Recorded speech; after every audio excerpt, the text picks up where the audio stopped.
Alright, this is the 2019 mechanics exam. So flipping over to have a look at question 1. So as I read through the question, I'm going to underline a few details. So she's passing the ball, she's going to give it some flight, so that means we're talking about something that's in the air. And we've got some data already, so the velocity, so that's going to be the velocity at an angle to the ground, so it's not the vertical or the horizontal velocity. Question 1a is show the initial vertical velocity of the ball. The initial vertical velocity of the ball is 11 meters per second. So this is a show that question. That means that you need to start by including a complete equation. Now, of course, in this case, we're talking about having an initial velocity of 22 meters per second at an angle. So we're really wanting to find the vertical velocity and potentially later in the question the horizontal velocity. So I've drawn the triangle there. This is trigonometry, so katoa. We need the vertical velocity, so that's the sine of the angle equals the opposite over the hypotenuse. The opposite here is the vertical velocity, VV, and the hypotenuse we've been given as 22 meters per second, and the angle is 30 degrees. So we rearrange, vertical velocity equals 22 times sine 30, and that equals 11 meters per second. Straightforward, but make sure you do include the steps and include the equation, because that's how you show. Alright, so the next question, 1b, describe and explain the motion of the ball, refer to any forces acting as it moves through the air. So our response must explain both the motion and use forces to explain that. You may include a diagram. So there's not a lot of space being given there for writing this answer. Remember, at the back of your book you have extra space to continue your answers. So after the contact with the stick, the only force that is acting on the ball is the weight force due to gravity. Now, friction's very low and can be ignored. So the weight force is constant and it's in the downward direction. So there's the forces discussed, and now we look at how the forces lead to changes in the motion. So the downward force leads to a downward acceleration, which means that the upward vertical velocity that it starts with, which was the 11 meters per second, steadily reduces to 0, and then increases afterward as a downward velocity. So downward velocity steadily increases afterward until the ball lands. Meanwhile, in the other direction, the horizontal direction, there is no force acting, so therefore there is no acceleration. So meanwhile, the horizontal velocity is constant, as no net force acts in the horizontal direction, therefore no horizontal acceleration.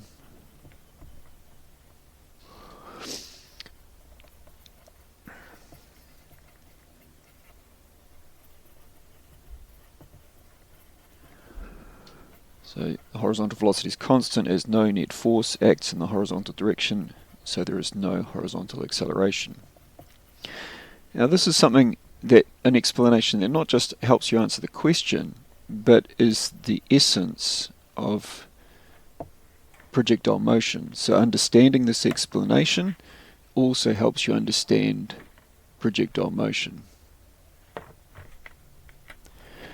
Now looking back at the paper, there was a space where you could put a diagram. Of course you could have used the diagram space to write your answer in as well, I guess.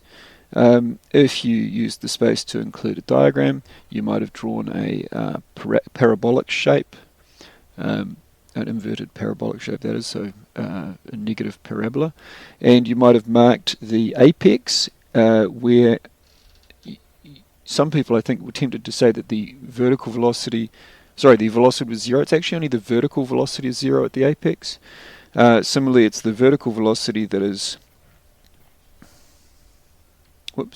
11 meters per second upward at the initial end and 11 meters per second downward when it lands. Notice that I've got a mistake there where I've written VV equals 0. That's not true. At the right hand corner, it's VV equals 11 downward. Meanwhile, you could note that the horizontal velocity is constant all the way along. Okay, so now we look at question C. What information are we given? So we've had projectile motion up to this point. Now we've got Josie shooting a goal, strikes the back of the net at 22 meters per second. Now at the horizontal speed of 22, so this is different to the initial velocity 22. The impact makes the net stretch by 15 centimeters, the ball mass of 160 grams. So I've underlined, to start with, some of the data, and then by considering the transfer of energy from the ball to the net, calculate the spring constant of the net. Now, so the question has actually led you to sort of led you by the hand to tell you how to solve this. We're talking about energy, so this is I'm going to write down the data first, but this is about conservation of energy. So that's that the change in kinetic energy, well, energy is never lost or created, it's only ever transferred or changed. So the energy that was the kinetic energy of the ball when it's travelling at 22 meters per second has instead become potential energy, and in this case it's potential energy in something that is stretched. So it's we're going to use the spring equations. So the EK, the kinetic energy, half mv squared. The EP, the potential energy, is a half kx squared. So now we know that this 15 centimeters, that's the x, the displacement of the spring. The k value, that's what we've been asked to find, calculate the spring constant of the net. But the first thing we need to do when we're calculating this kinetic energy is see that the mass has been given as 160 grams, which is only 0.16 kilograms. So we've got to convert these things to SI units.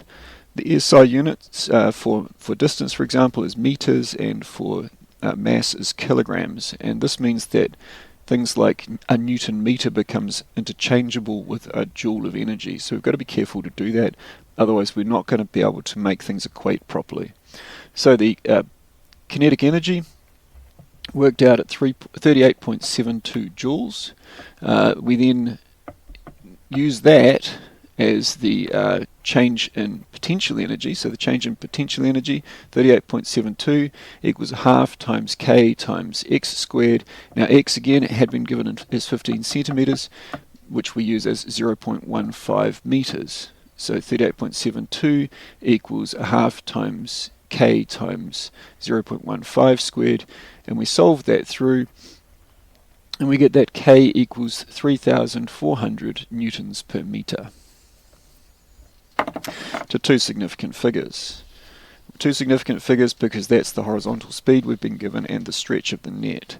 Okay, part D. Josie was 44 meters away from Nicole when Nicole passed the ball to Josie in parts A and B. So here I think we're back to the situation from A and B, which was projectile motion. So we ignore now the 22 meters per second horizontal speed from part C. We're talking about projectile motion. So we really need to be thinking here about how to work out the range of a projectile in the air. So what do we do? Well, firstly we need to work out how long the projectile is in the air. To do this we use the vertical velocity to get the time in the air. Then after that we can use the horizontal velocity to find the range. So for the vertical velocity, from 1A, where we showed the 11 meters per second initial upward velocity, we know also that the acceleration due to gravity is negative 9.8 meters per second squared downward. So we can use an equation to solve for the time it takes for the velocity to reach zero, for example by dividing 11 by 9.8 and getting 1.2245 seconds. But this is just the time in the upward direction. The total time involves the ball travelling upward and the ball travelling downward, and so we need to use doubling that time to make it 2.245 seconds. The alternative would have been to use the equation VV equals VI plus AT and put VV as negative 11, i.e. that if it was 11 upwards, then it's now 11 downwards, which is the opposite. So negative 11 equals 11 minus 9.8 times t, and that would have given the same result. Right, now the range, we need to, for the range, we need to first calculate the horizontal velocity. So the horizontal velocity, well, the vertical velocity was 22 sine theta. The horizontal velocity is 22 times cosine theta, and that gives 19.05 meters per second. After finding that, the range is given by the horizontal velocity multiplied by the time in the air, because the horizontal velocity is constant. So that is 2.245 times 19.05, giving a range of 42.77. Now we have to answer the question for excellence. 42.77 is less than 44 meters, therefore the ball bounces before it reaches Josie.